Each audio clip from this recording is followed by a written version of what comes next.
నమస్తే, welcome to our voice. నేను journalist నవత. హలాల్కి సంబంధించి దేశవ్యాప్తంగా కూడా వ్యతిరేకత మొదలైంది. ఇక వర్క్ బోర్డు భూతానికి చెక్ పెట్టిన తర్వాత నెక్స్ట్ టార్గెట్ హలాల్ అని కూడా చాలా క్లియర్గా అర్థమవుతుంది. అయితే మహారాష్ట్రలో ఆల్రెడీ హలాల్ మటన్కి వ్యతిరేకంగా పెద్ద ఉద్యమమే ప్రారంభమైందట. హలాల్ సర్టిఫికేషన్కి వ్యతిరేకంగా మల్హార్ సర్టిఫికేషన్ వచ్చేసింది. ఈ మల్హార్ సర్టిఫికేషన్ అంటే ఏంటి అనుకుంటున్నారా? హిందూ పద్ధతుల్లో మాంసం కోసే జట్కా పద్ధతిని ఇప్పుడు ఎక్కువగా ప్రమోషన్ కల్పిస్తున్నారు. మనకు తెలుసు కదా హలాల్ అంటే ఏంటి, అలాగే జట్కా పద్ధతి అంటే ఏంటి. ఒక్కసారి బ్రీఫ్గా చెప్తా. హలాల్ అంటే మెడ దగ్గర నరాన్ని కట్ చేసి బాడీలో ఉన్న రక్తం బయటికి మొత్తం వెళ్ళిపోయేదాకా వెయిట్ చేసి ఆ తర్వాత దాన్ని తినడం హలాల్ పద్ధతి. జట్కా అంటే శరీరం నుంచి ముండాన్ని తలని ఒక వేడితో వేడి చేయడం ద్వారా ఏదైతే మనం ఏమంటారు ప్రాణం తీస్తామో ఆ జంతువుకు సంబంధించి ఎక్కువగా బాధ కలగకుండా ఆ రెండింటిని వేడి చేయడం జట్కా పద్ధతి. నాకు దీనికంటే ఎక్కువగా దీని గురించి ఎలా చెప్పాలో తెలియట్లేదు. ఏదేమైనా కానీ హలాల్ అనే దాని ద్వారా కొంత హింసాత్మక ధోరణి కనిపిస్తుంది. హలాల్ వల్ల మంచిది కాదు. అండ్ ఈ హలాల్ సర్టిఫికేషన్ వల్ల మన ఎవరైతే హిందువులలో సాంప్రదాయంగా వస్తున్న కటిక వృత్తి ఉందో వాళ్ళ జీవనోపాధికి పెద్ద దెబ్బ పడుతోంది. ప్రతి షాప్ ముందు హలాల్ చేసింది అని పెట్టడం వల్ల ఒక వృత్తి చేతి వృత్తి వాళ్ళే కనుమరుగైపోతున్నారంటే చాలా పెద్ద ఎత్తున ఉద్యమాలు జరుగుతున్నాయి. అందుకే అవును FSSAI సర్టిఫికెట్ ఉంది. దేశవ్యాప్తంగా FSSAI సర్టిఫికెటే ప్రామాణికం. మరి ఈ హలాల్ ఏంది? మీరు హలాల్ సర్టిఫికెట్ ఇస్తారా? ఇప్పుడు హిందువులమంతా కూడా జట్కా పద్ధతి కోసం మల్హార్ సర్టిఫికేషన్ ఇచ్చుకుంటున్నాం. ఇక నుంచి ఈ మల్హార్ సర్టిఫికేషన్ తీసుకున్న జట్కా పద్ధతిని ప్రమోట్ చేస్తున్నవన్నీ కూడా ఒకే గొడుగు కిందికి తెచ్చేలా ప్రయత్నాలు కూడా జరుగుతున్నాయట మహారాష్ట్రలో.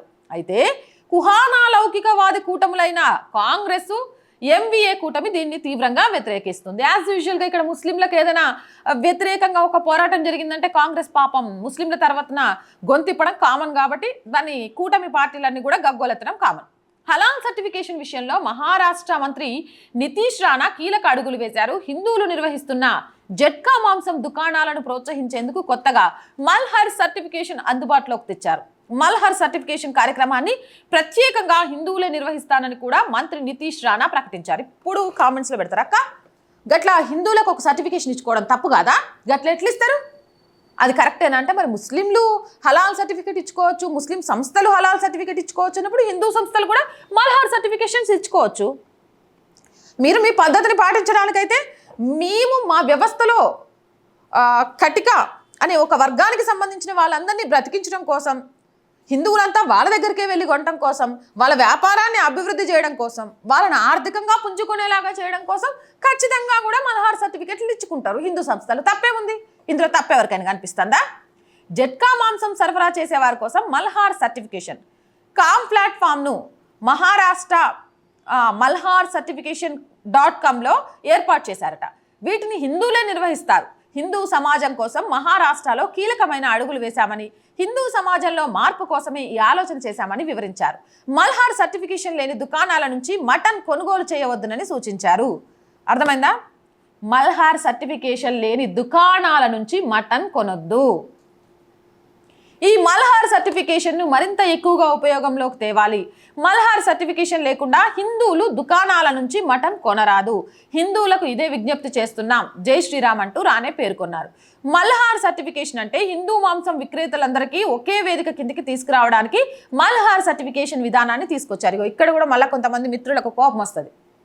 జై శ్రీరామ్ ఏంది? నువ్వు మతోన్మాదివి, ఒక మతం గురించి చెప్తున్నావు. అరే హలాల్ అంటే ఏంటి? ఒక జంతువును వధించేటప్పుడు నరాన్ని కోయడంతో పాటు మక్కా దిశగా పెట్టి ప్రార్థన చేసి ఏమంటారు ఆ జంతువును వధిస్తారు. అవునా కాదా? ఇందులో అయితే ఏం లేదు కదా. అరే మీరు మక్కా వైపు తిప్పొచ్చు, దేవుడి ప్రార్థనలు చేయొచ్చు, మీ పద్ధతి ప్రకారం దాన్ని వధించవచ్చు. అరే మేము మా పద్ధతి ప్రకారం జై భవానీ అనో, జై శ్రీరామ్ అనో, మల్హార్ సర్టిఫికేషన్ అనో, జట్కా పద్ధతిని అనుసరించాలనో, మీరు ఎలా అయితే హలాల్ సర్టిఫికేషన్ లేని దగ్గర ముస్లింలు ఎవరు కొనొద్దని చెప్తున్నారో మేము అలాగే మల్హార్ సర్టిఫికేషన్ లేని మాంసాహార దుకాణాల దగ్గర హిందువులు ఎవరు కొనొద్దు అని చెప్తే తప్పేంది బాయ్?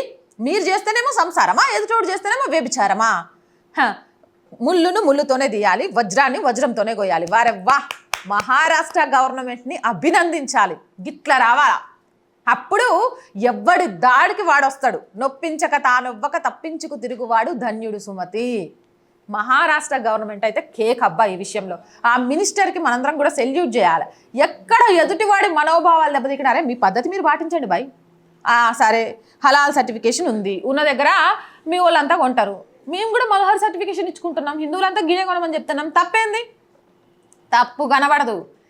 ఏదైతే హలాల్ సర్టిఫికేషన్ అని వ్యాపారాన్ని తమ గుప్పెట్లోకి తెచ్చుకోవడానికి ప్రయత్నం చేశారో ఈరోజు ఆ వ్యాపార రంగాన్ని తిరిగి హిందువుల చేతుల్లోకి తీసుకొచ్చి కటిక వృత్తిని కాపాడడం కోసం మహారాష్ట్ర గవర్నమెంట్ తీసుకొచ్చిన మల్హార్ సర్టిఫికేషన్ అనేది సూపర్. జట్కా మాంసం దుకాణాలను కార్తిక్ సమాజానికి చెందిన హిందువులు మాత్రమే నిర్వహిస్తున్నారన్నది ఇది నిర్ధారిస్తుంది. హిందువులు సిక్కులకు హలాల్ రహిత మాంసం విక్రయించాలన్న లక్ష్యంతో దీన్ని అందుబాటులోకి తెచ్చారు. అంతేకాకుండా హిందూ సాంప్రదాయం ప్రకారం మేకా గొర్రె మాంసాన్ని శుభ్రంగా ఎలాంటి ఇబ్బందులు లేకుండా మరే ఇతర జంతు మాంసం కలపకుండా విక్రయించేందుకు మల్హార్ సర్టిఫికేషన్ ఉపయోగపడుతోంది. సో మహారాష్ట్రలో మల్హార్ సర్టిఫికేషన్, మరి ఆంధ్ర తెలంగాణలో కూడా ఇలాంటి ఒక సర్టిఫికేషన్ వచ్చి మన అన్నలందరికీ ఉపయోగపడుతూ హిందువులంతా అక్కడే కొనాలి అంటే వ్యాపార రంగాన్ని ఒక హలాల్ సర్టిఫికేషన్తో వాళ్ళ గుప్పెట్లో తెచ్చుకోవాలి అనే వాళ్ళకు చెక్ పడుతుందా లేదా? హౌ సార్ యోగి ఆదిత్యనాథ్ గారు మీకు ఇలాంటి ఐడియా ఎందుకు రాలేదు? ఆలోచించండి. మహారాష్ట్రలో మొదలైంది, మరి ఆదర్శంగా తీసుకొని దేశవ్యాప్తంగా ఎప్పుడు మొదలు పెడతారు? నేను చెప్పిన దాంట్లో తప్పుందా? కామెంట్ సెక్షన్లో పెట్టేయండి. మోర్ వీడియోస్ కోసం ఛానల్ వెంటనే సబ్స్క్రైబ్ చేయండి. ఇలాంటి మోర్ వీడియోస్ కోసం ఛానల్ వెంటనే సబ్స్క్రైబ్ చేయండి. ఛానల్ చూస్తున్న ప్రతి ఒక్కరికి చిన్న విజ్ఞప్తి అండి, కంటెంట్ బాగుంది అనిపిస్తే ఖచ్చితంగా ఆర్ వాయిస్కి సపోర్ట్గా నిలవండి. ఒక్కొక్క సబ్స్క్రిప్షన్ ఆర్ వాయిస్ కుటుంబాన్ని, ఆర్ వాయిస్ బలాన్ని తెలియజేస్తుంది. కోట్లలో జాతీయవాదాన్ని కోరుకునే ప్రజలున్న ఆర్ వాయిస్కి ఇంకా సబ్స్క్రైబర్స్ ఇంత తక్కువ ఉండడం అనేది అర్థం కావట్లేదు. సో మీ అందరూ అనుకుంటే ఇది మన కుటుంబం అనుకుంటే ఖచ్చితంగా ఆర్ వాయిస్ని ఒక్క సబ్స్క్రిప్షన్ చేసి ఈ కుటుంబ పరిధిని పెంచండి. అలాగే కంటెంట్ బాగుంది అనిపిస్తేనే వేరే గ్రూపుల్లోకి షేర్ చేయండి. మీరు చేసే ఒక్కొక్క లైక్ కూడా వీడియో వైరల్గా మారడానికి కారణమవుతుంది. ఆ విషయాన్ని కూడా గుర్తుపెట్టుకోండి. అండ్ ఆర్థికంగా ఆర్ వాయిస్కి చేయుతగా నిలవండి. మీరు చేసే ప్రతి చిన్న సహాయం కూడా ఆర్ వాయిస్ని నిలబెట్టుకోవడానికి మేము పడే తపనకు చేయుతను అందించినట్టు అవుతుంది. అలాగే ఆర్ వాయిస్కి చేయుతను అందించాలి అనుకునేవారు సబ్స్క్రిప్షన్ పక్కనే జాయిన్ అనే బటన్ ఉంది. 1 to 5 లెవెల్స్ ఉన్నాయి. ఏదో ఒక లెవెల్లో సపోర్ట్ చేయండి. స్క్రీన్ మీద గూగుల్ పే, ఫోన్పేతో పాటు అకౌంట్ డీటెయిల్స్ కూడా ఉన్నాయి. మీకు తోచిన సహాయం చేయడం ద్వారా ఈ ఛానల్ని నిలబెట్టాలి అనే ఒక మధ్యతరగతి అమ్మాయికలకు సహకారం అందించినట్టు అవుతుంది. అలాగే వ్యాపార ప్రకటనల కోసం మీరు ఎంతోమంది వ్యాపారస్తులు ఉంటారండి. చిన్న ప్రకటన ఆర్ వాయిస్ని ఆర్థికంగా నిలబెడుతుంది. మిమ్మల్ని చూసి ఒకరిద్దరు ప్రకటనలు ఇవ్వడానికి రావడం ద్వారా ఇంకా మేము డెవలప్ అవ్వాలి అనుకునే దానికి ఉపయోగపడుతుంది. అలాగే మీ వ్యాపారానికి కూడా ఖచ్చితంగా ఆర్ వాయిస్ ఉపయోగపడుతుంది. వ్యాపార ప్రకటనల కోసం 8328500576 నెంబర్ని సంప్రదించండి. అలాగే సమస్య ఏదైనా ప్రజా సమస్యలను మీ గొంతుకను మా గొంతుకగా వినిపిస్తాం. 8328500576 నెంబర్కి వాట్సాప్ ద్వారా తెలియజేయండి. జై హింద్, జై భారత్.